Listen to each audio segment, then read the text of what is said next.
There is a psychological mistake people make when they experience genuine loyalty from someone. They begin to confuse consistency with permanence. They see you showing up again and again, forgiving mistakes, giving understanding, creating space for their fears. And they start believing that your presence is guaranteed.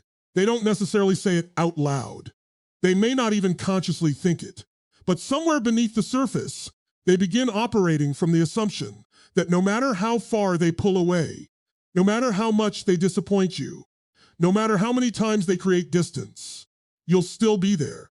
And that's where the real problem begins. Because loyalty is not an unlimited resource. Patience is not permission. Love is not a contract that allows someone to repeatedly violate your boundaries without consequences. When someone has experienced your loyalty for a long time, they can become psychologically accustomed to it. Your support becomes familiar. Your attention becomes familiar. Your willingness to understand becomes familiar. And human beings have a remarkable tendency to undervalue what becomes familiar. What once felt extraordinary begins to feel normal. Think about that for a moment.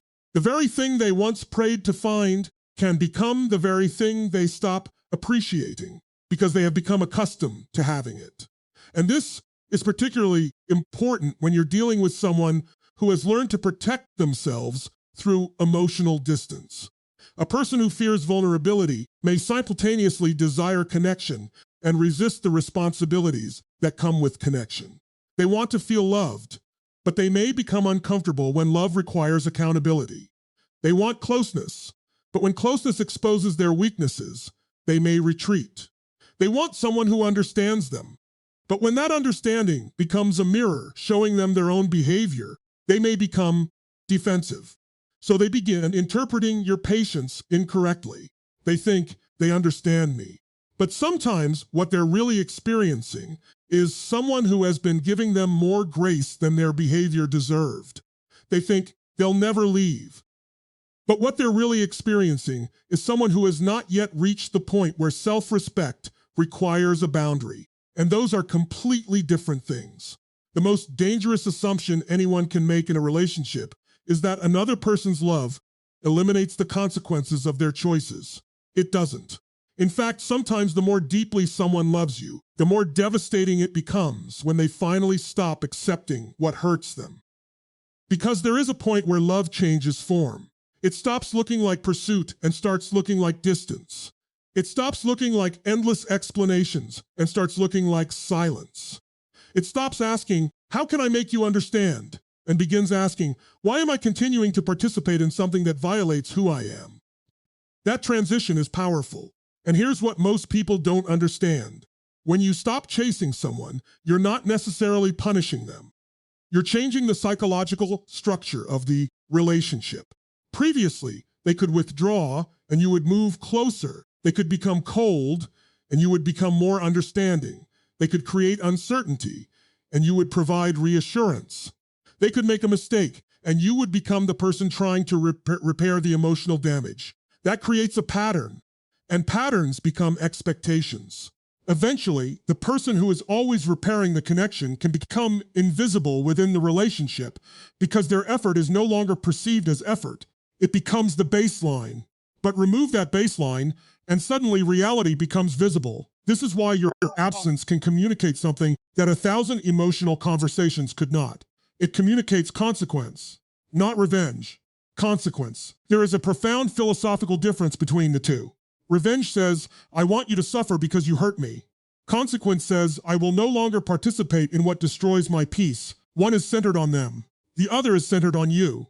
And that distinction changes everything. Because if your entire goal is to make an avoidant regret losing you, then they still control your emotional world. You're still measuring your healing by their reaction. You're still waiting for the message, the apology, the realization, the return. You may appear detached externally while remaining psychologically attached internally. True detachment is different. True detachment says, whether you regret it or not, I know what happened.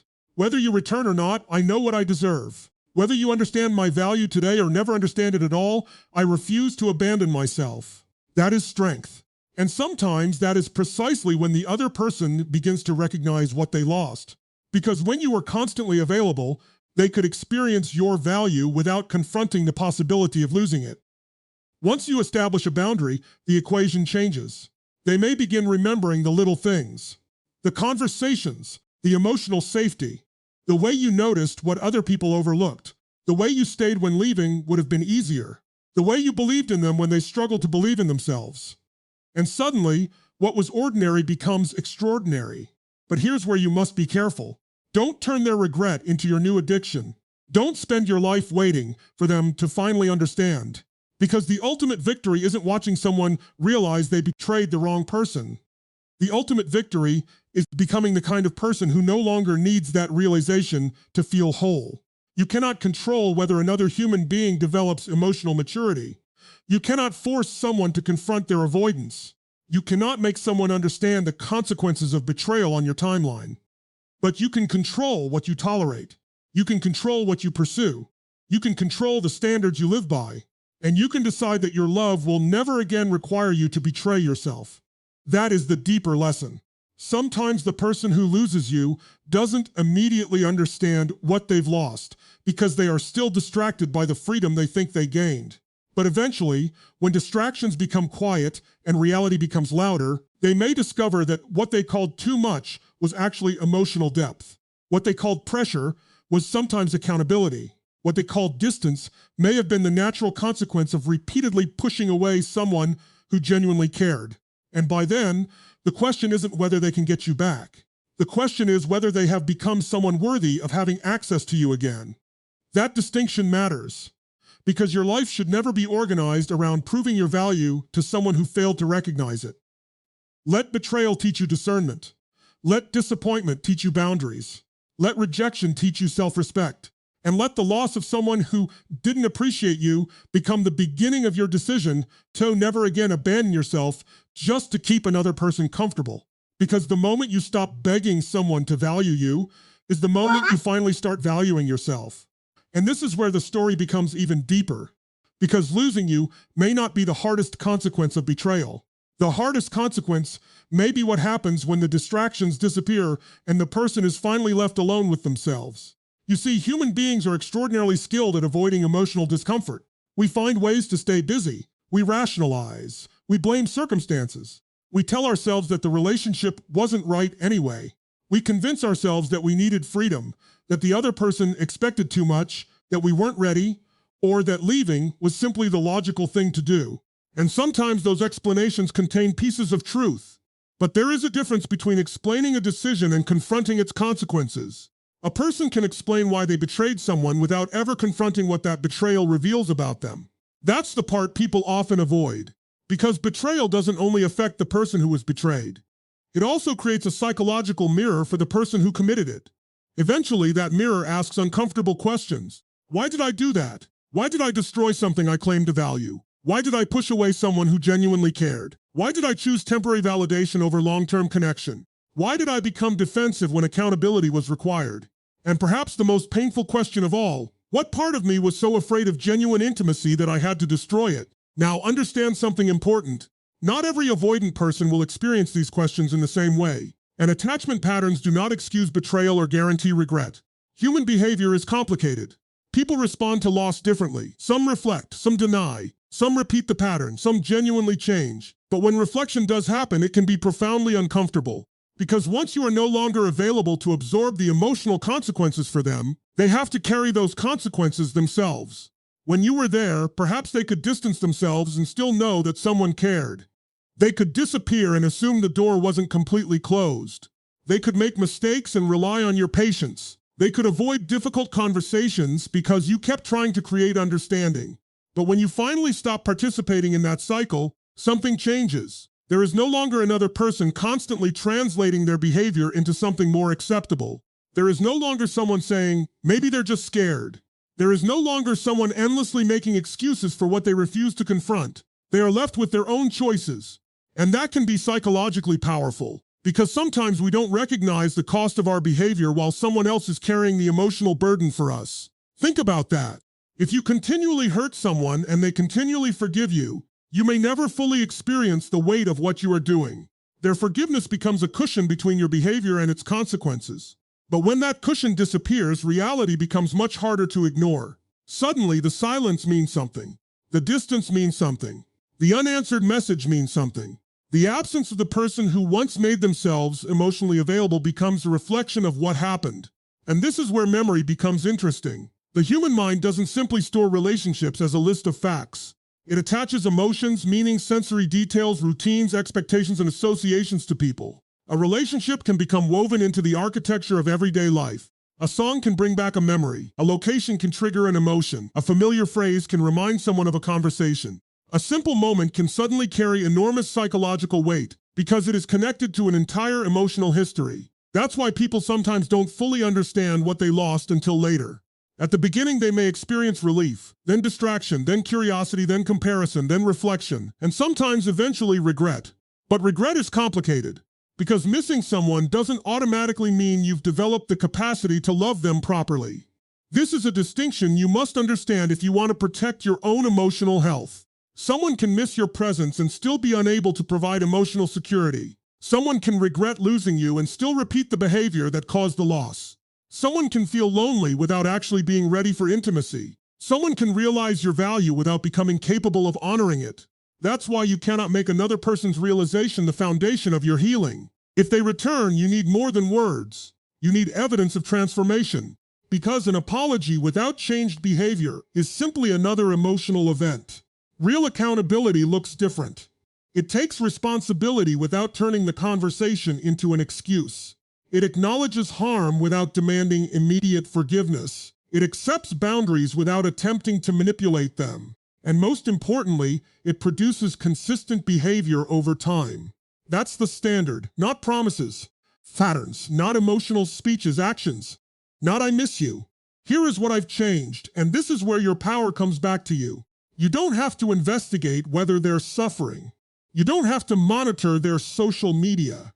You don't have to wonder whether they're comparing you to someone else. You don't have to create elaborate theories about what they're thinking every night. You have something much more important to do. You have to rebuild your relationship with yourself. Because betrayal often creates a secondary wound. It can make you question your judgment. You start thinking, how did I not see it? Why did I trust them? Was I foolish? No. You were operating from the information and emotional reality you had at the time. Trusting someone isn't stupidity. Ignoring repeated evidence indefinitely is where discernment needs to grow.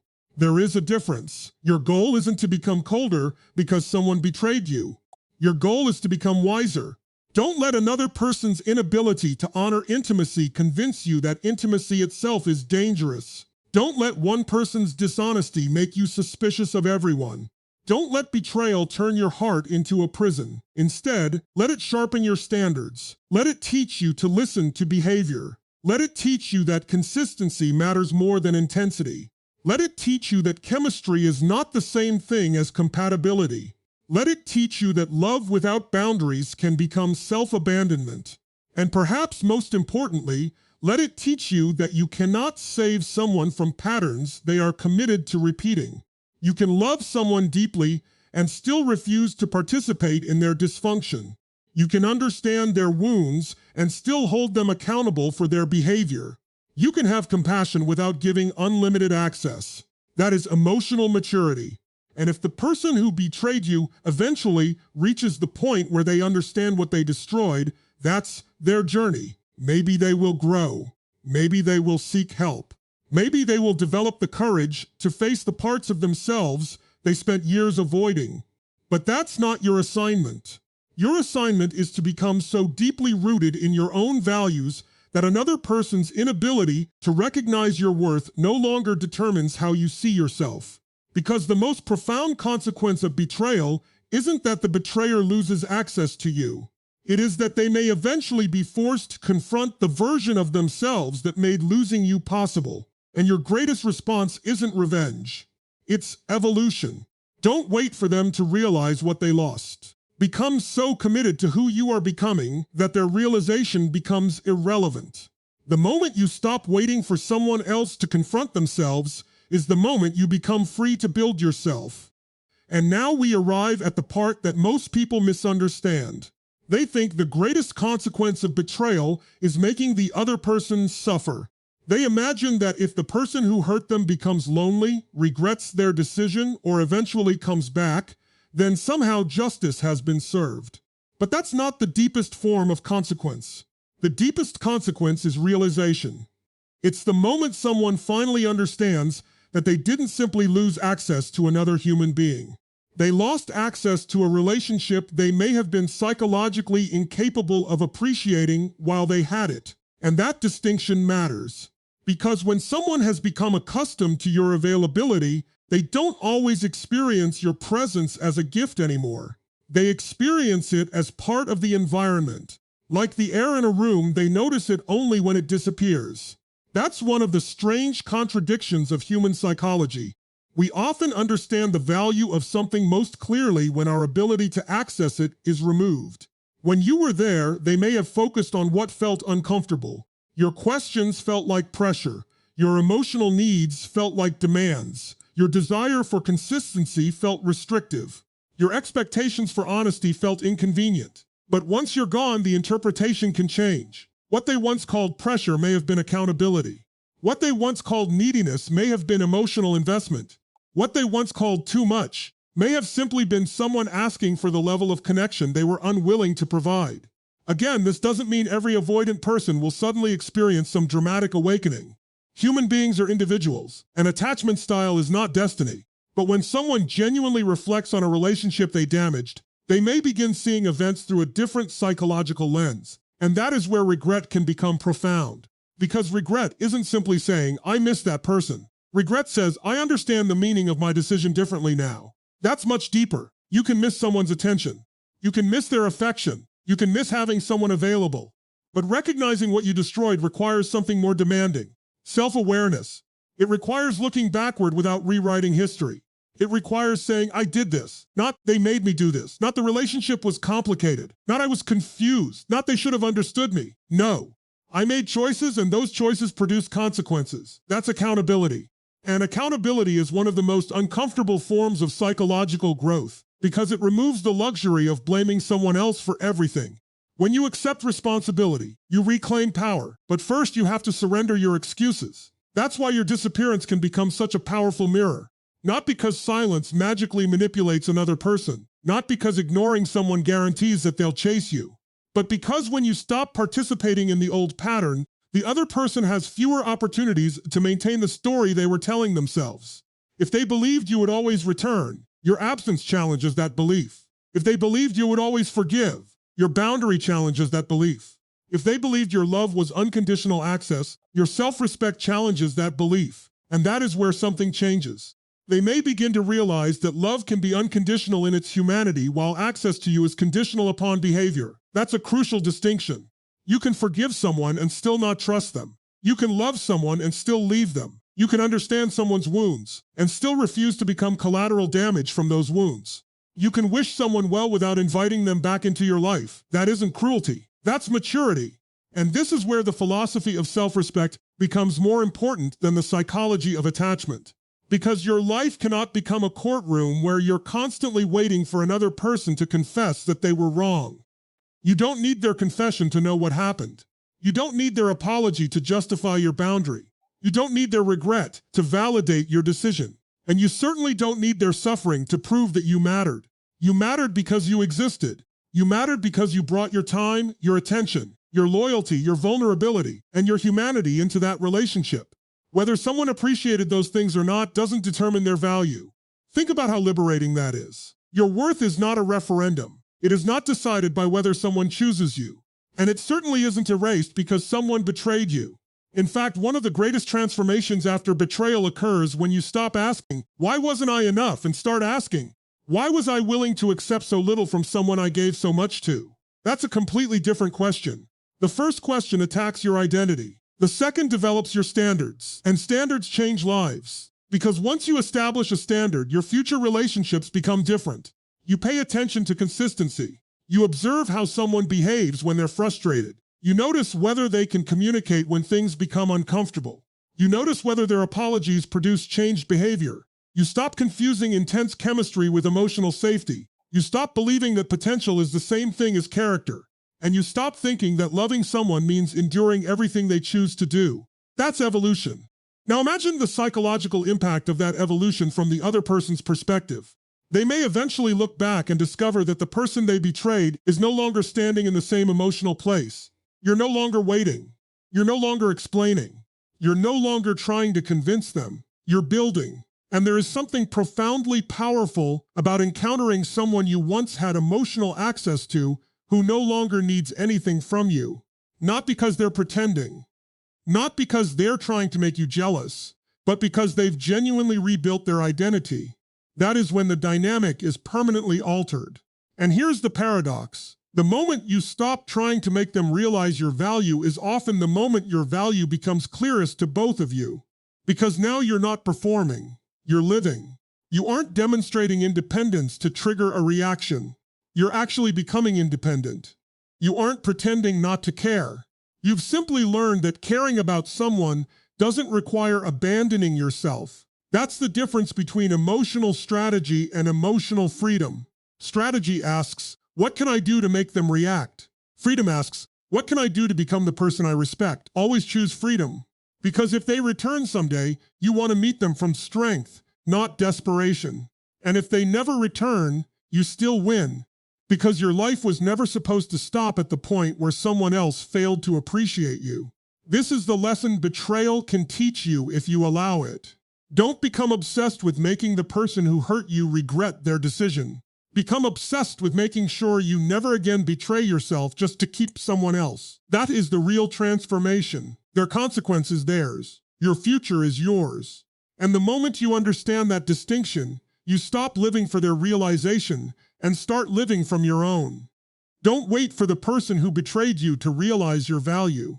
Build a life so aligned with your worth that their realization no longer matters.